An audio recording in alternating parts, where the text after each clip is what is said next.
Okay, welcome. Good to see everybody, or see your initials at least. That's what I'm seeing for many of you.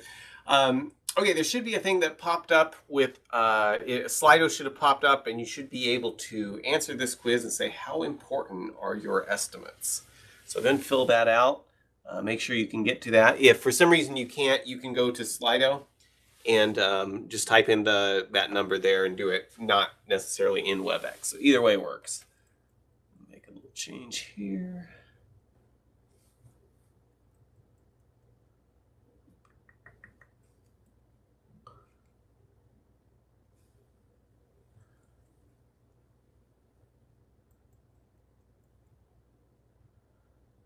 Go ahead and fill that out.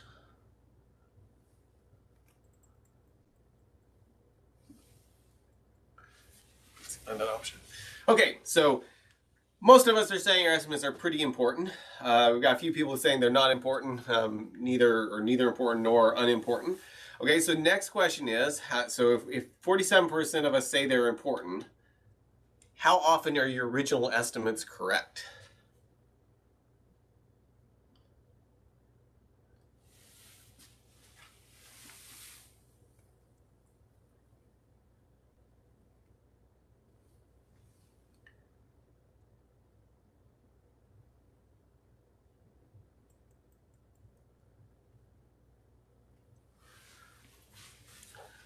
Okay, so it looks like this number impresses me that we've got 31% of them are less than 10%. If 31% of you are getting your estimates correct 80% of the time, that's pretty impressive. That has not been my experience with most estimates, so that's pretty cool if that's the case. Looks like most of us though are saying it's about more than 50% of the time we're getting them right, which is probably a little bit more what my experience has been in a lot of things, depending on what the domain is. So there's an XKCD cartoon that I particularly like. So I don't know if you remember, it's gotten a lot better, but it used to be when you copy a file on Windows, it would pop up with this dialog box that would just be erratic everywhere. Like this is going to take 200 days, and now it's 15 seconds, and then it's back to 3 months and just all over the place. And then kind of settle in on it. But the person who made that dialog box is going to visit friends here. He says, I'm just outside of town, so I should be there in 15 minutes. Actually, it's looking more like 6 days. No, wait, it's only 30 seconds. And sometimes that's been our experience with estimates. You may have been on some teams or on some projects where the estimates seem something like that. So here is I recovered this SMS text between a new person that was working for Henry Ford and Henry Ford himself during some, very early cell phone days, the cell phone that was invented by Alexander Graham Bell. Anyway, the conversation looked like this. Mr. Ford, I have a great idea for the Model T. He says, well, let's hear it. And the new person says, I think people would like to know how fast they are driving. And he says, that does sound like a good idea. And so this person says, well, every week we would send them a report of their average speed. And Henry Ford's thinking about it. So obviously this is fictitious. But the idea, what I wanted to kind of posit here is that the value of some of these numbers we're going to be talking about are very valuable in the moment.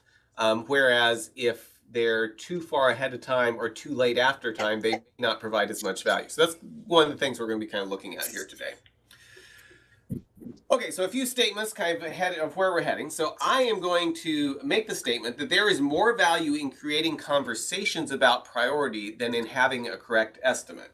And I think if we start thinking of our estimates in these types of terms, it really changes how we approach them. That the value is having conversations about how long we think things will take, and that is way, way more valuable than it being necessarily right or wrong for a particular estimate. So a correct estimate that doesn't create conversations will end up being wasteful or wrong. And now notice in this statement, we're calling out that even if you finish all the work by the estimate, I'm saying that that's probably not going to be a good thing because it will be very wasteful in the way that it gets approached. There'll be lots of time spent doing things that don't necessarily be done, or it's going to be wrong as well. Okay, so this quiz, we're doing this a little bit different. Normally we put the quiz at the end, and we've got a few questions at the end, but we're going to do our quiz as we go. Just to keep everybody engaged. And we are going to give away, I don't have it right here, but give away a t-shirt to whoever wins this quiz. As long as you're in the U.S., if you're outside the U.S., I'll try to get you something. But whoever wins gets a t-shirt sent to them that you can wear and proudly, let's see, these are the turn your video on t-shirts. So you can wear that and remind everybody to turn their video on. Okay, so everybody go and join. And we'll look at our first question. And the first question is, I'll read it to you as people are joining. What does Mark say is the most valuable thing that comes from estimates? So, okay, 4 more seconds to join. 3, 2. Remember, you're competing for a t-shirt. All right, and go. What does Mark say is the most valuable things that come from estimates? Is it conversations about prioritization, knowing exactly when software will be done, the feeling of having a correct estimate, or having a single date that you know will probably be wrong? And yes, conversations about prioritization. The statements I was making earlier are knowing exactly when the software is done. I'm going to say that probably, first of all, it's unlikely to happen. And if it does happen without creating conversations around it, it's probably going to be you were only right because you had so much built-in buffer that got done in time. We'll be talking about that more as we go. Okay, so our leaderboard, we got Kindle in the top spot. Actually, everybody here with the 4 seconds are in the top spot. Kindle, Helen, Christine, and David. So very good. Be watching. We'll be throwing these throughout here. Okay, another conversation when we're thinking about estimates. So the wife texts her husband and says, when do you think you'll be home? Company is coming at 6. And he says, I should be home at 5:50. And she says, oh, good. Then can you go by the store and get eggs, the pet store to get lizard food, and the car dealership to pick up the floor mats? Okay, have you ever felt this way when you've given an estimate of here's when I think somebody, here's the date we think will be done, and all of a sudden a whole bunch of other things get added to it? Oftentimes that's been our experience when we're giving estimates. So then we take this approach, right? So he says, okay, and she's like, okay, so, that the fact that things change didn't in her mind change anything in the conversation. So the husband gets smart, right? And see if you've ever done this in software. And the husband says, okay, my point here was that we had conversations, but we had information flowing, but we weren't actually having conversations about when things will be done and what was getting added and how the scope was changing. Okay, so we'll replay the conversation. This time the husband gets smart. Says, when do you think you'll get home? Company will be here at 2 p.m. He says, I really can't say. There's just too many unknowns. I just have no idea. She's like, you're literally 10 miles from the house. He says, I know, but there might be road closures. She says, but when do you plan to be here? He said, and meteors. Meteors could really mess up any timetable I give you. Well, this isn't having a conversation either, right? He may be reacting to past experience, and I've seen software developers do this, but this is not a productive conversation. It's not him giving information about when he thinks he can do it, her giving information about what maybe other things she needs, how the scope has changed, and then him giving new information back and forth, and they can narrow down, maybe the lizard food really isn't that important on that particular day. That can wait because they've got plenty of lizard food, but the floor mats are important because the bottom of their car is rusting out, or whatever it is. Okay, so here's our outline of what we're going to be talking about when it comes to today's talk. We're going to be talking about guessing as a way of kind of estimating. Then that will lead us to talk about sizing work. Then we're going to talk about estimating how long work will take. And then we're going to be talking about forecasting and show how forecasting is a different approach than estimating. Okay, and this talk has grown, and every time I try to take some slides out of it, I end up adding more. So we'll be kind of rushing through this. This is like a half day if we actually do it as a workshop and go through everything. So if you like the stuff in here and you're like, I'd really like to work through this stuff with my team, let me know and we can see if we can find a way to make this workshop happen for you. Okay, so we're going to use example of books, right? And this is not a completely hypothetical example here. So this is my daughter. She's junior this year, and this was when she was in, let's see, which books were those? I think that was 7th grade. And those were the books for one of her classes that she was reading, pretty much all of those books. There may be a couple, no, I think she read all of the ones that are shown there. So pretty substantial stack of books. So in our family, the idea of having an idea of when you're going to be done with books actually kind of matters. So Katie's got this stack of books. So question is what is the major downside of not knowing how long it will take for Katie to finish her stacks of books, right? She's got all these classes, so there's no right or wrong answer here. So one problem could be she might not be done in time. That's one thing we want to avoid. Or she might get done too quickly, right? She might get done really, really quickly on that, but then not get through her math class like she needs to because she's just so focused on finishing the books. She might get frustrated and decide she doesn't like reading. As a parent, this is like a really, really major concern. So there's all these different things that could go wrong if we don't have a good way of knowing how long it's going to take for her to estimate her stack. So we're going to be using these as an example to think through what it looks like to get through our stack of books. Knowing how long it will take is something that's valuable. And so if you're on teams that are like, oh, we just don't know, we can't say, it doesn't matter. I want to suggest that knowing how long it takes to finish stuff actually does matter. Now, we may not be able to know with precision, but it still is an important thing to have conversations around, particularly in its ability to drive our priority. And guessing in this case is going to be counterproductive. So, how could we help Katie estimate? Well, maybe to better understand, we need to better understand the size of the work. And I'm not going to do all those books on the list because it would be harder to do. So if we want to, and then we can try to make it the guess more granular. If we have a better idea of the size of the work, we can then make it more granular. So let's talk about these books. And I actually have these set to the side here. So these books, we've got Alice in Wonderland, which is a very fun book to read if you have not read it recently.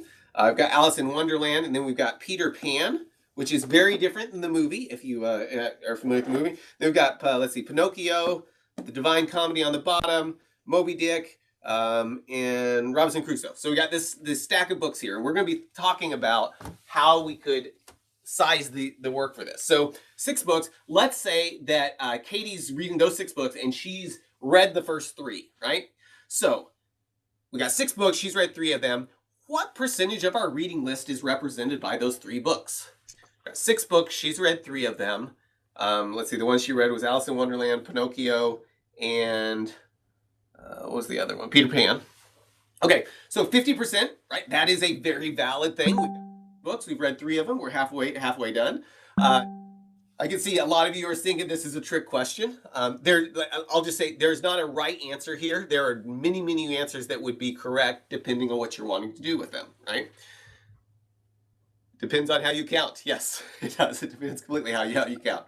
Okay, so, and my point is there's different ways we could measure this, and the same thing's going to be true in software. So 3 of 6 books, 50% total. That makes sense. That would be valuable. We could also do this. We could measure them, right?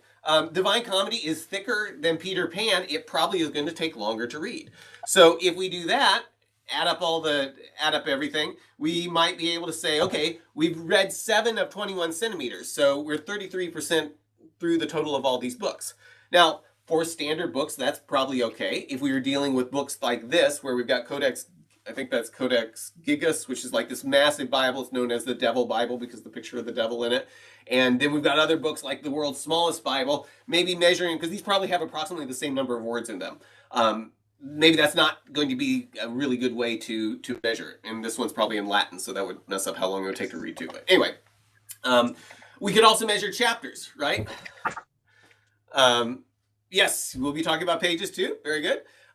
Number of chapters might be a good way to do it. In that case, we would say we're 19% done. We've 65 of 331 chapters. Now, Divine Comedy doesn't have chapters. It's got cantos, but we're going to say those are kind of similar to chapters.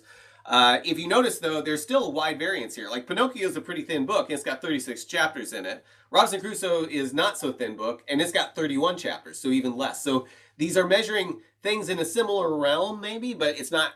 There's still quite a bit of variance. We could also maybe count sentences.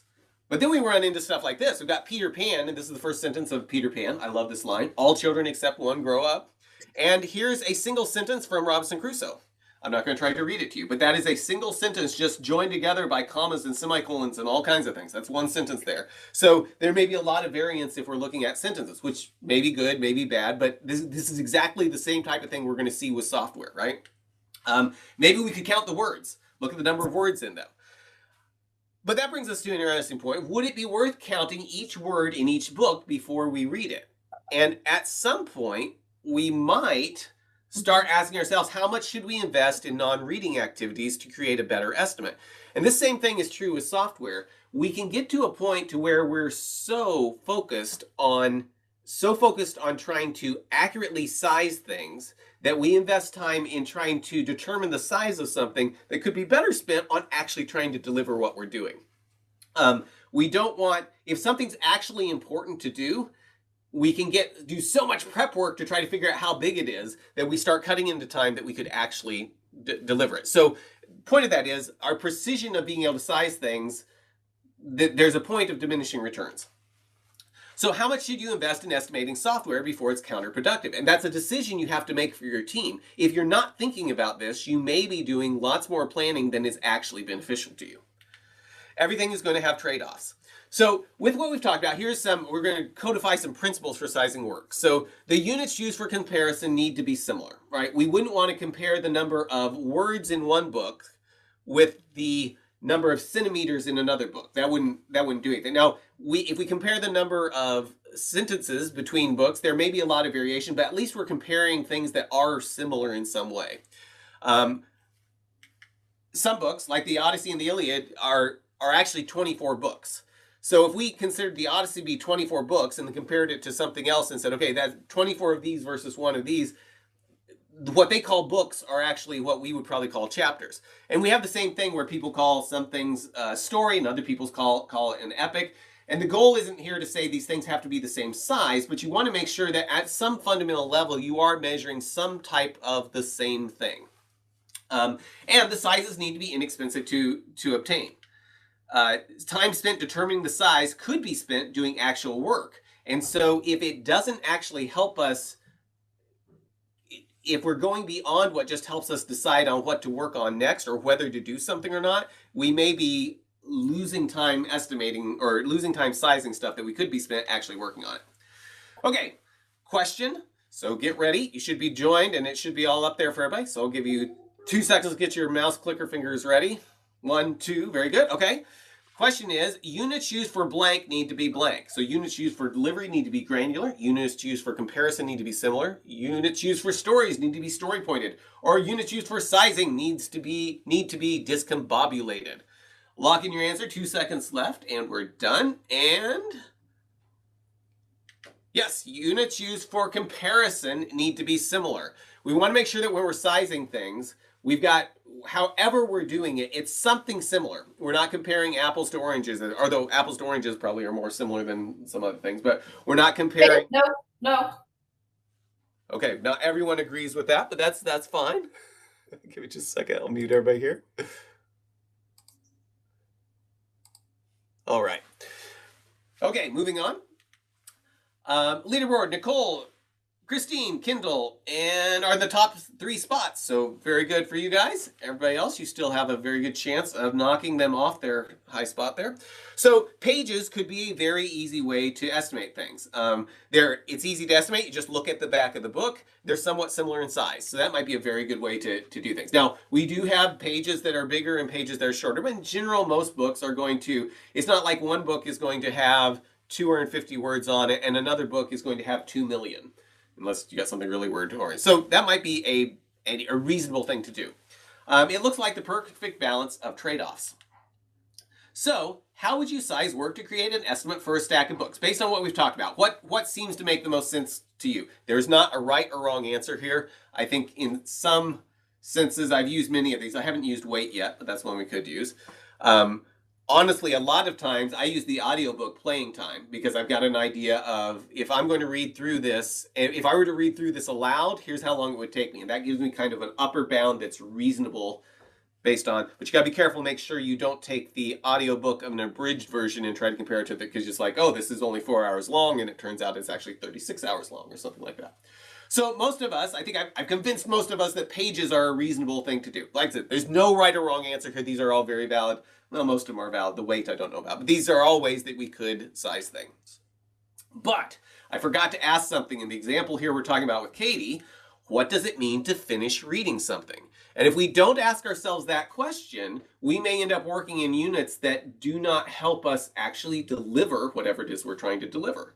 So is there any type of validation? And for Katie, there is. There are chapter tests. So this changes everything, right? This is very, very important. If we leave out this piece of what we're looking at, we may do things that are very counterproductive when we're trying to size our work. So let's talk about some principles for sizing work. We talked about this. Units need to be similar for comparison. Sizes need to be inexpensive to obtain.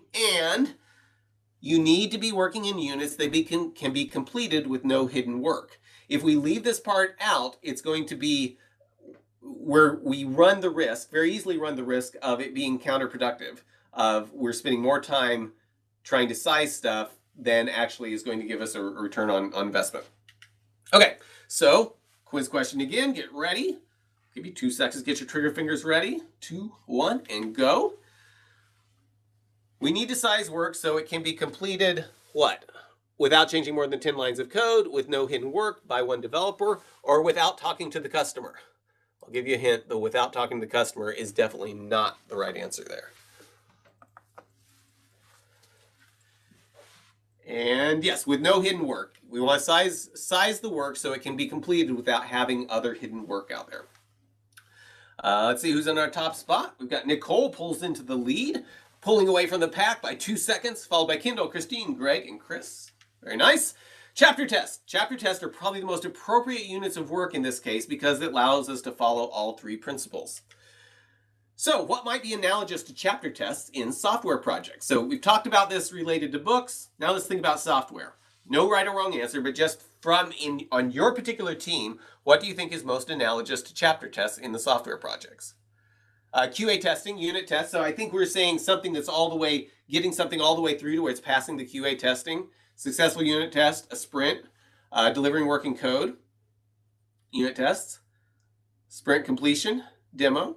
So the idea of the sprint completion is probably good. We may be able to, though, what I'm thinking more along the lines of is delivering something that's a story that's all the way through to what Jason said, to where people are actually using the software. So something that is small enough we can do it, the smallest thing we possibly can do that we can get all the way through to the customer, get into the customer's hands where they can benefit from it, which means it's got to go through the entire process. It's got to be tested.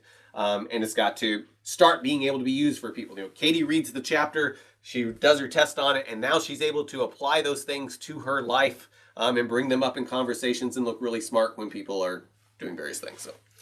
Okay, so a bunch of different options here. Like I said, there's not like one of these is right or wrong, but you will get different results depending on what you use as your unit of what you're sizing and trying to deliver. Okay, so in this case, the chapters, we say that if we were to say 19% of the total is done, if we decide to use chapters on that.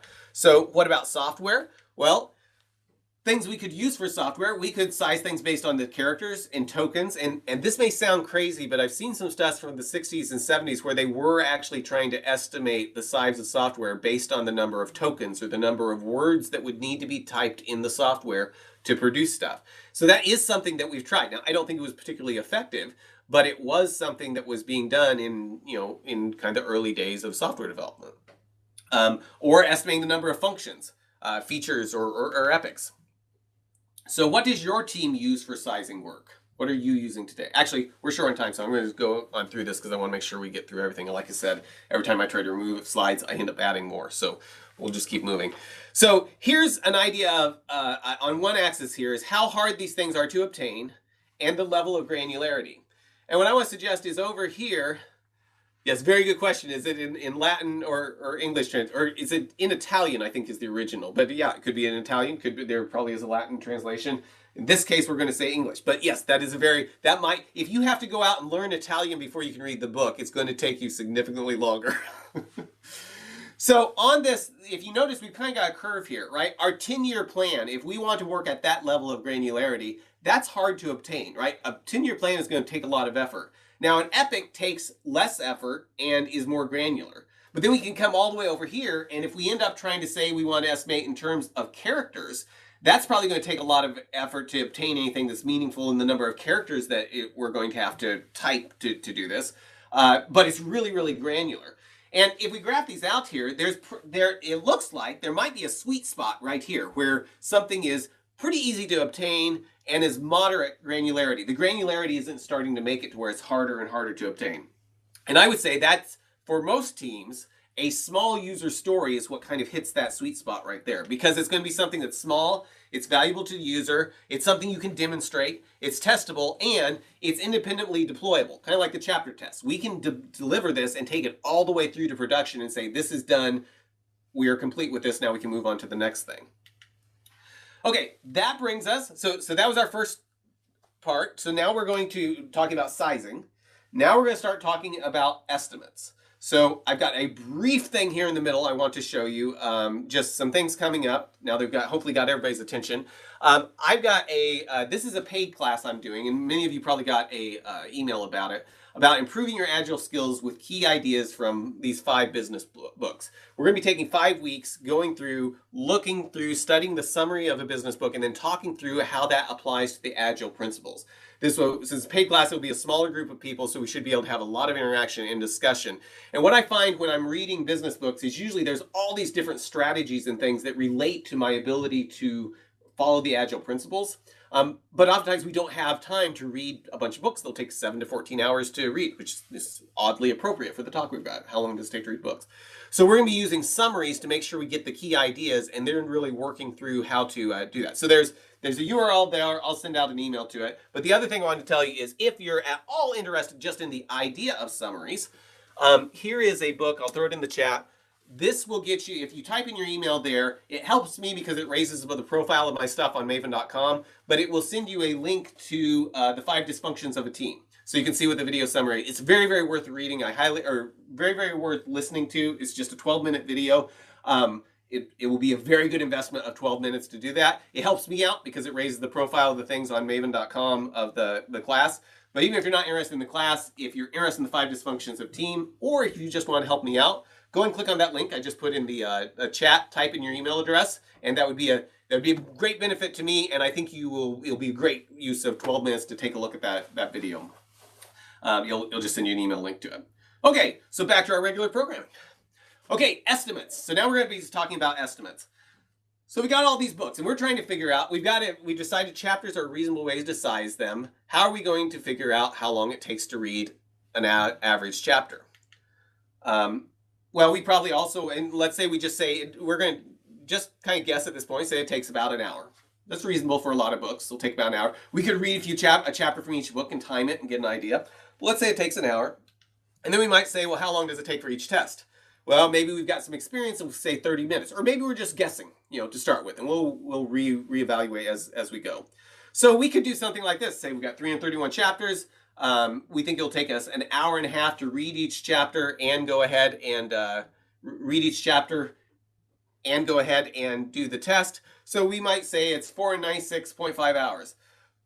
So go ahead and if you click on that link, the maven.com with the numbers at the end, if you click on that link, it will let you actually type your email in there, and then it'll send it to you. So go ahead and click on that link if you're looking for that, or email me directly and I can send it to you. Okay, so 496.5 hours. This is a typical way. Now notice that 0.5 hours makes it seem like this is a really precise number. We basically just guessed and multiplied some stuff. So how much confidence do I have in this number? Well, not much, right? It may be reasonable, it may be in the right range, but the precision with which we're presenting that makes it look like this is very, very precise when it's not. We're just guessing here, which isn't bad, but I don't really have any evidence that these numbers are any better than a guess. And the other thing we ought to ask ourselves is what happens if I fail a test? Maybe I need to, if I have to go back, if I fail a test, I need to read the chapter again. I may need to add some stuff to it with the idea, well, I'm going to fail a certain number of tests and go back. Or maybe if failing a test is very expensive for me, maybe I need to read things twice as detailed, right? I need to take more notes as I'm reading or something like that. So how difficult is the Divine Comedy, and can I read it in English, or do I need to learn Italian before starting, like George correctly figured out we were going to wonder about? So what are the repercussions if my estimate is wrong, right? If I'm just trying to get an idea of how long do I think this will take, that's a different question than the whole world blows up if I'm wrong, so I better make sure that there's no chance I'll make an error here. There's a difference between saying here's the average of what I think it will take and here's the longest it could possibly take.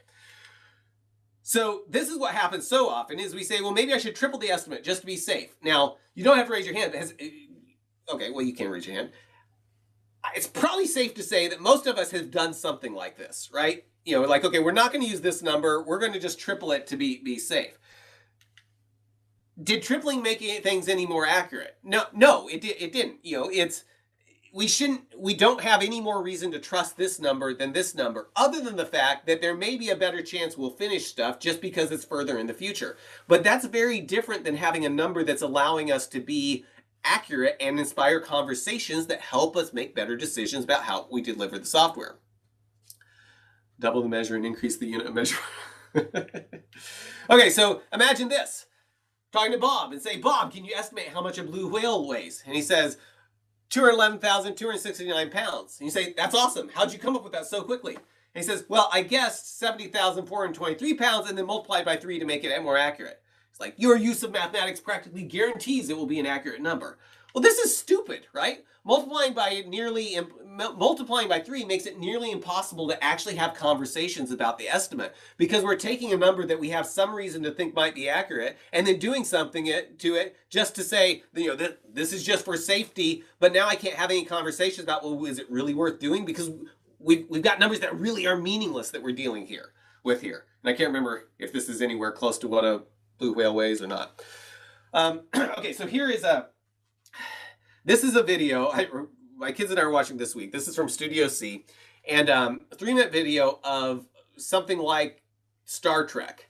And have you ever noticed, they come out, well, how long is it going to take to do this? And it's going to take 2 hours. And that's not good enough. We need to have it in 1 hour, Scotty. And somehow he finds a way to do it. Okay, so this is taken to a logical extreme. But listen to what this is about 3 minutes long. Listen to what the crew members are saying and see if you've ever seen this happen on a software team.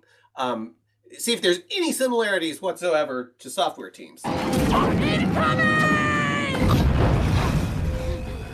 Captain, shields are at 40%. We can't hold them off much longer. New guy, where are we with bringing the navigation core back online? It's McGrath, Captain, and it's real busted up. It's gonna take at least 2 hours to fix. I need you to do it in 1. Duncan, see if you can reroute power from life support into the main shields. On it, Captain. Captain. What is it, McGrath? Sorry, I said it would take 2 hours to fix, at least. As in minimum. And yet you only have 1. Get to it, McGrath! Well, I have a doctorate in navigation core patching from Space Harvard. It takes 2 hours to fix. Captain, the torpedoes have malfunctioned. We must unblock the ports before we can fire again. How long will that take? About 6 hours, Captain. Do it in 3. Consider it done. How can you do your job that fast? Oh, unblocking the ports takes 2 hours tops. But you said 6. Oh yes, I said 6 because I knew he would say 3 and I wanted a spare hour for my crosswords. We gotta run! McGrath, your 1 hour is ticking. Captain, I need more time. McGrath, every single one of my crew can cut a task time in half. Chef Dron, where's my 2-minute rice? That'll be 15 minutes, Captain. Do it in 7.5. You got it, sir. This seems really inefficient. Just go with it. We can't take much more of this. McGrath, core update, now! Okay, here's your update. The navigation core will now take 4 hours to fix. Do it in 2. Okay, and I need 10 men to help me. I'll give you 5 men to help you. Aw, darn. Oh, I guess I can make that work. And after this battle is done, we need a party for twice as many people who are on the crew. I'll give you a party for the exact amount of people on this crew. Oh, man, I guess that makes sense. And we also want a 40-hour work week. I'll give you a 20-hour work week and not an hour more! Oh, shoot, you're really tough. Captain, we have an incoming transmission from the alien ship. Patch us through. Aha! We have you at our beams. You have 10 minutes to surrender or be destroyed. We'll surrender in 5. Wait, no, it will take us 1 million years to surrender. You have 500,000 years to surrender. And not a year more. Deal. McGrath, how did you know that would work? Let's just say I learned from the best, Captain. 3 cheers for McGrath. No, 1.5 cheers for McGrath. Hip, hip, hooray! Hip, hip! Back to work.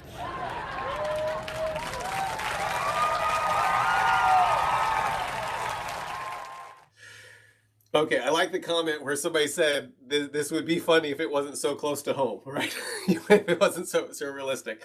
So yes, I was so glad to find that earlier this week. I was like, I've got to find a way to show this because this I think so. If you go to that link, this might be a useful thing to share next time you get ready to estimate on stuff. Anyway, if you go to that link, you can find. Oh yeah, thanks, Jake.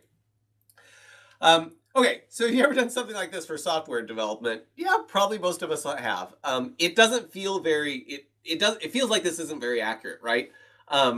It's mayhem, but not something that's actually necessarily useful. It's more about not getting in trouble than it is actually producing useful information. So can you estimate when the project will be done? 2,193 person hours. We really need it done in no more than 1,800 person hours. Okay, we can do it in 1,800 person hours. Well, what did you change? I changed my guess to 600 and multiplied by 3 instead of guessing 731. Well, nothing has happened here that's useful for actually delivering software. There's no useful dialogue that can happen around this. We're not talking about changing the scope. It's just we're going to change our numbers. This isn't a guess the numbers game, but too often that's what estimates end up doing, is just trying to hit a number that people are happy with, even though the people that are behind the numbers have absolutely no confidence it's going to do anything useful. Okay, time for a question. 2 seconds, get your trigger finger ready. 3, 2, 1. Well, 3 seconds. 3, 2, 1. Okay, got it. Okay. What did Mark say was a major problem with the 3x method of estimation? It makes it nearly impossible to have a conversation about the estimate. It's too accurate, it requires difficult math, or you might finish ahead of time. What was a major problem with the 3x method of estimation? And yes, what I was pointing out is it makes it nearly impossible to have a conversation about the estimate. Nicole retains her lead, followed by Kendall, Chris, Christine, and Greg. So books are very well defined, right? But software is not. An estimate is a guess at the point where we have the least amount of evidence available. So how can we translate this into software? So traditional 3-time estimates assume that it's better to be inefficient than to not deliver by the guess. So let me say that again. The traditional 3x estimates assume that it's better to be inefficient than to not deliver by the guess. And this is a very big problem. There's lots of reasons for this. We could probably talk about this for an entire day. But this does not set you up for being agile in the way that you're delivering software. If you're in a place where it's better to be inefficient and have things take way longer than they need, or build a bunch of stuff that you don't need, than it is to not deliver by the particular guess. Wouldn't it be better to guess after we had some evidence? So what if we could create a process to refine our guess each week based on actual experience? What if we could use the feedback of what we accomplish each week to influence the scope? So if we can use the feedback of, hey, it doesn't look like we're getting as much done, let's go ahead and change our scope to make sure we have a better chance of success. That sounds like a useful conversation to have. And that sounds like something that is actually trying to have agility in the way that we're doing things. So that brings us to the idea of forecasting. What if we used evidence-based numbers? So forecasting, chapters read, we might do it something like this. So I'm giving an example just with books. This applies to software, and then we've got a way to make it a little bit more complicated for software. So here's what we've got. We've got the total chapters. So if you look there, we've got total chapters and the number remaining. So on line 3, the beginning of the week, we've got the week on line 3. We have 331 chapters, and we have 330 remaining because it's starting. We haven't read anything. And then over here, we've got an estimate, just a guess, between 5 and 8 of what a low estimate is of how many we think we'll read, and a high estimate of how many we think we'll read per week. And we're saying we think on our worst week we'll read 5, on our better weeks we'll read 8. So using that, we can calculate out and say, okay, well that means that if we read 5 per week, we're going to finish on, let's say this is June 2nd, 2021. If we read 8 a week, that's the earliest we'll be done. Our latest will be November 23rd of 2021 if we only do 5 a week. So that gives us, it's just a guess, right? But we're going to be refining that and using our evidence. So on this week, though, we blow our guesstimate out of the water. We read 10 chapters, right? That's what we did for that week. So then we read 10 chapters. So the next week, we start with 321 chapters remaining. So we do this, and let's say we do this for 4 weeks, and we're like, hey, you know what? We got 10, and then we got 15 and 12. So maybe these estimates over here, those are just a guess. We have no evidence it will be accurate. But once we've done this for a while, we have an idea that we got 10, 15, 12, and 9. So now we're going to update our guess over here based on saying, okay, our 2 best weeks, we did 10 and 9. Or I'm sorry, our 2 worst weeks, we did 10 and 9. So we'll say our low guess is 9.5 per week. And on the weeks where we did our best, it was 15 and 12, so we'll average that, and we'll say our high guess is 13.5 per week. Well, now we're starting to use actual evidence to decide when we think things will be done. This is a very, very different thing because it updates as we go. If we start slowing down and we're not getting as much done, then we change these numbers to better reflect that. And what I really like about this is not only does this give us an estimate that's a range, we can see it and we should be seeing that range narrow, but it also gives us a history of what we thought every single week. And when I've used this type of approach with teams, it does a really, really good job of communicating with management and stakeholders to where it's not confusing how the math works. It's not like we don't know what's going on. They're just giving us numbers. We can say, no, here's exactly what we're doing. And it can inspire the conversations for trying to either change scope or change other things based on there's just not a way to get this done in time unless we change the way that we're working. So what are some of the differences between our estimates and so what are some of the differences between what we just looked at, the idea of a forecast, and the idea of an estimate? Well, in this case, right here, we've got just this big number that looks very, very, very precise. In this case over here, we've got numbers that it's a range and it's continuing to update over time. This gives us a whole lot more information of what's going on than this number over here that's precise down to a half hour for something that could be a tremendous amount of work. So now how is this a little bit different than software? Well, have you ever tried to read a book while someone kept adding chapters to the end? Now, LeanPub does let you do that type of thing, but normally that's not the case, right? You have a book and you know how long it's going to be. But books are usually well defined, but software is not, right? We've probably all experienced someone adding stuff to our backlog. That's just part of it. We should expect that. Software is usually not well defined. It can change a lot. So how do we model this? Well, if we look at what we just had and we just expand it a little bit, and we're going to now switch over to stories instead of chapters, I've now got 3 things that I'm keeping track of. I'm going to keep track of how many were completed, like I was doing before. I'm also going to be keeping track of the number of stories that we added. And using those two together, I can figure out how much net progress did I make. How many steps did I take towards 0? So if I add 10 stories and I complete 10 stories, I've made net progress of 0. I'm still the same distance from getting to 0 as I was before. Let's see. So that's the same thing. So now what I do is I use the net progress to decide the number of stories I complete each week. So in this case, the first week on there, we made net progress of 10. We didn't add any stories and we completed 10. That's great. The next week, we actually added 1 story and completed 13. So our net progress was only 12. So we'll say, okay, 10 and 12, we'll average that and we'll say it's 11.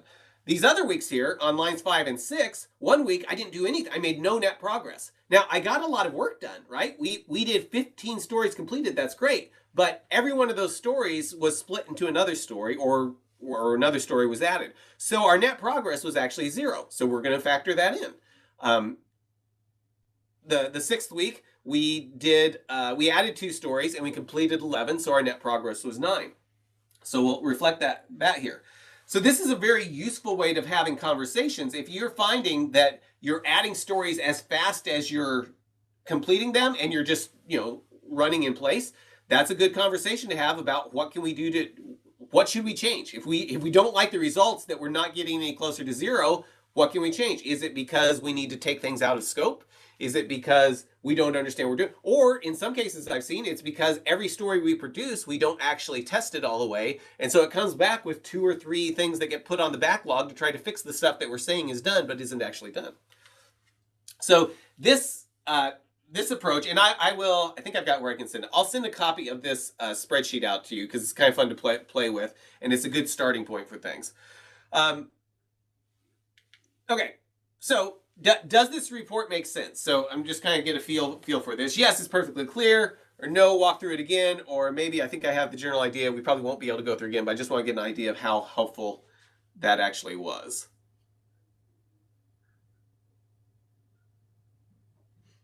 Okay, so some is a little complicated. I think when I send it to you, it will probably make more sense. So I'll send this in the email so you guys can download it and play with it. It's pretty simple, and seeing the formulas might help a little bit. But the general idea is what we're doing is we're saying we're going to have an estimate that's based on what we've done historically, a low amount and a high amount, and that's going to give us a range.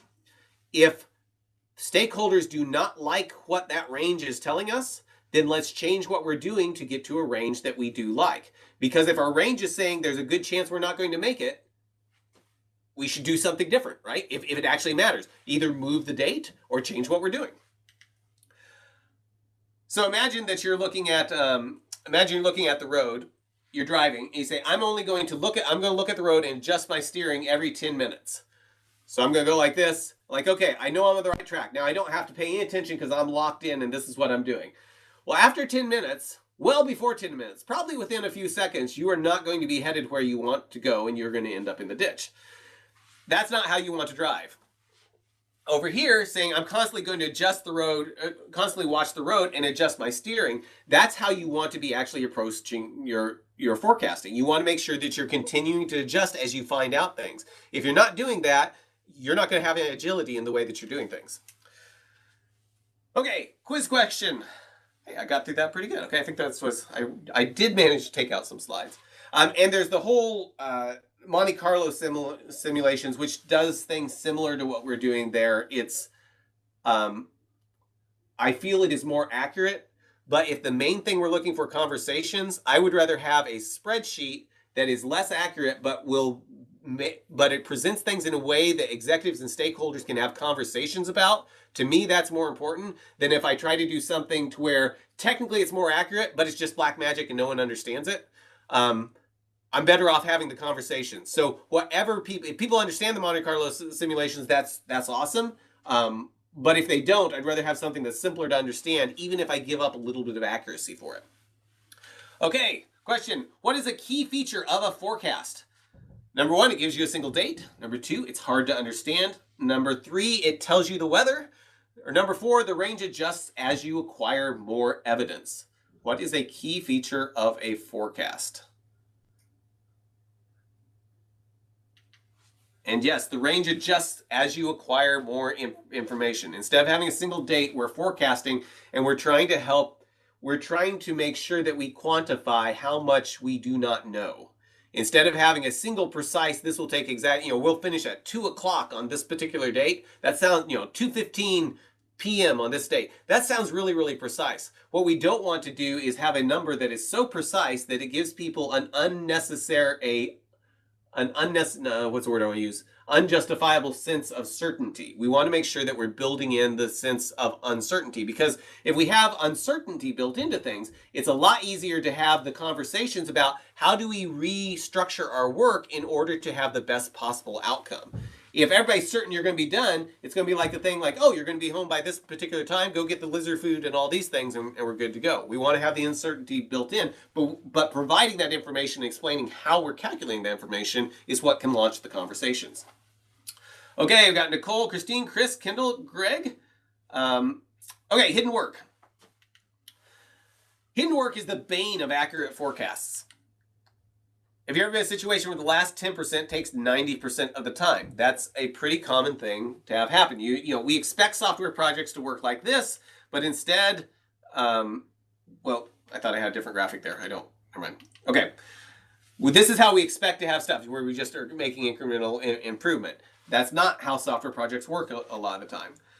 What if I was to wait to take what if Katie were to wait to take the first chapter text until she completed the whole stack, read the entire stack, and then we're going to do all the tests? Well, we'd probably end up with a situation, we might discover, if we were to do that, we would not get the feedback from the test to adjust how we're working. We might find that we were reading things not nearly in enough detail, and we need to start making notes of the characters and all the literary devices and all those things, because that's what appears on the test. On the other hand, you could do the other extreme and find out that you were dramatically overestimating and taking away overreading and spending way too much time on everything that was taking away from other classes that you could be doing. Okay, if Katie finishes reading a book but hasn't taken a chapter text, should we count it as progress? And I bet you can guess what the next question is going to be. No, because the test measures what success. It's not that it's not important that she finished reading the book, but the thing that determines whether we've actually locked in that progress is whether the test was complete, because that's what determines whether we need to go back and there's still hidden work in it. So if a dev finishes a story, best QA doesn't have time to test it within the sprint, should it count as completed for that sprint? Now, this is the same question, but I usually get very, very different answers on this.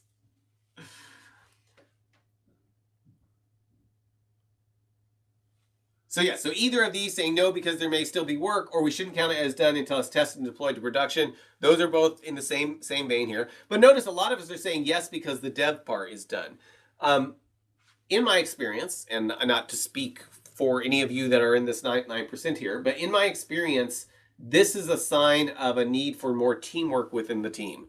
Because if we can feel like the devs are done before it's actually been tested, deployed, and when there's still possibly hidden work, then we possibly have the idea of, oh, this is dev work, this is testing work, and I don't want their inability to get stuff done to get me not to get my sticker for having completed things.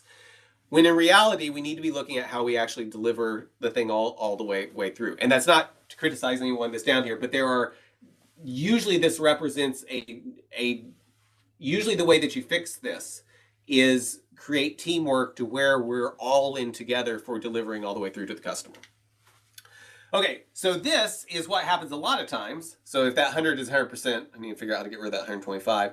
But we make great progress, and then we have this false feeling of progress, and then everything levels off, and it takes a really long time to do. This is what we want to avoid.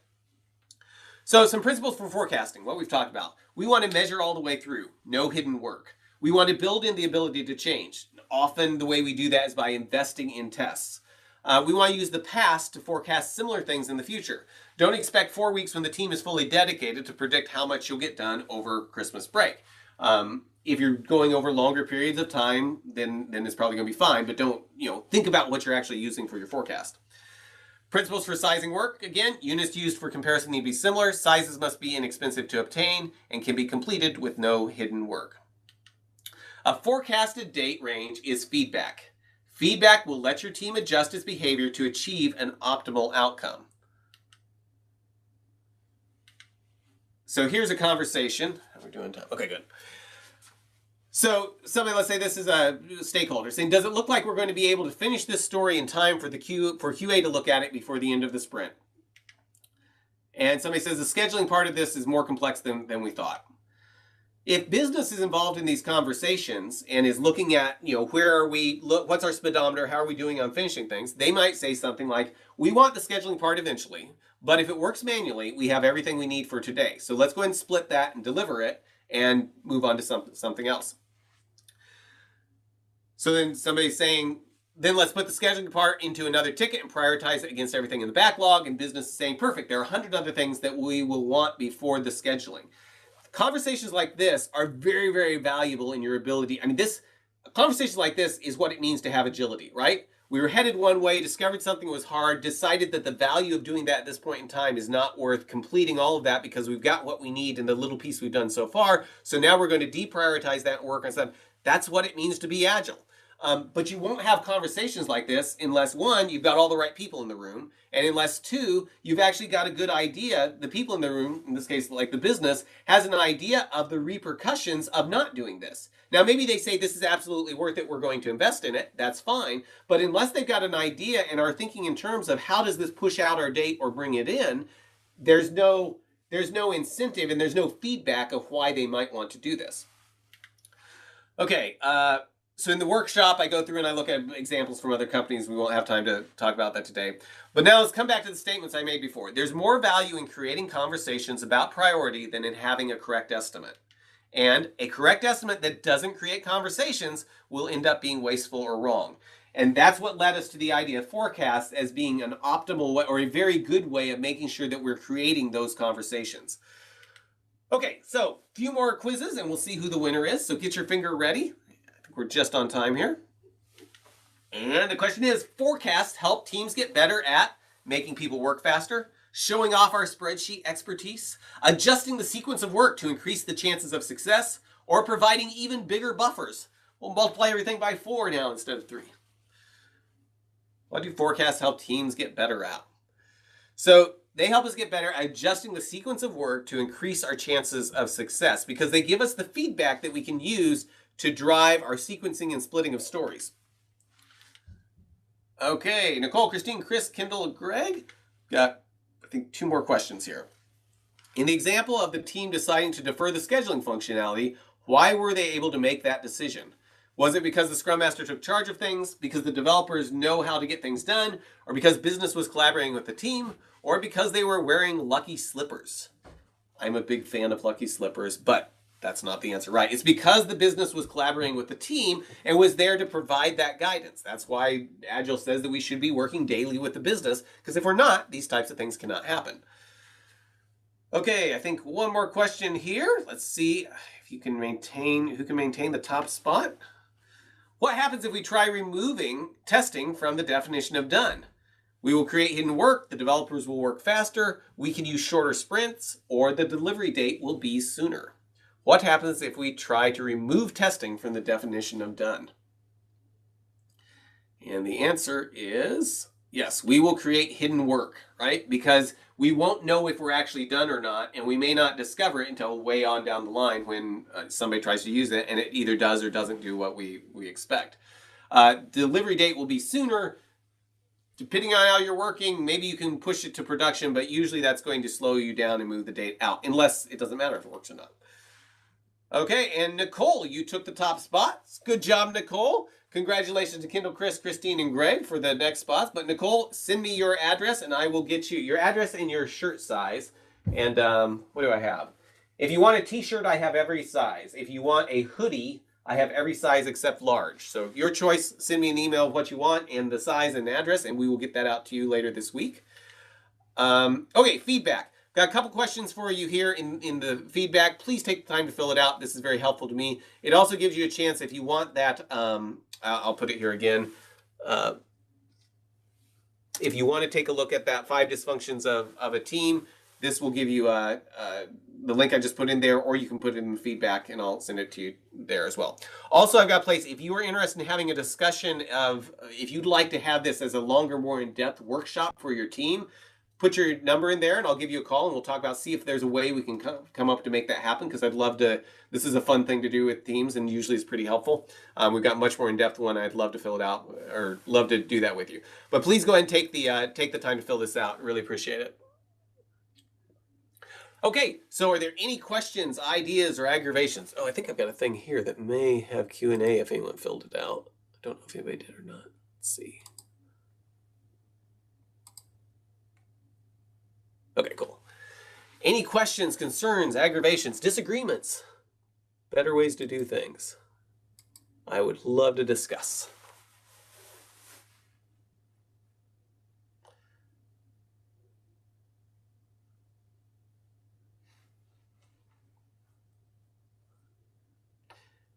Just out of curiosity, is anyone using anything like this for your estimates?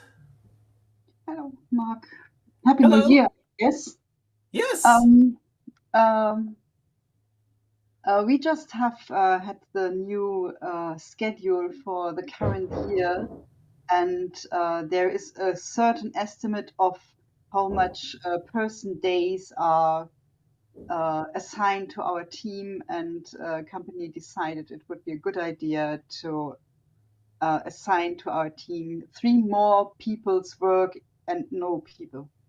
So I'm a bit sarcastic about providing accurate estimation or forecast to them if they say, yeah, but you already have to do more work than, or we think you have to do more work than you are people.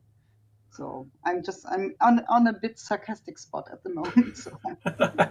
So they've added more work and said, we're not going to add any people. We're just going to give you more work, but no more people to do it with. Yeah. And they really count in the 3 people we don't have. There's not even a job offer posted publicly for people to be hired, but the work is already assigned. So I'm just grumpy about that a bit, and I'd like to use the opportunity to moan about it. Thank you for that.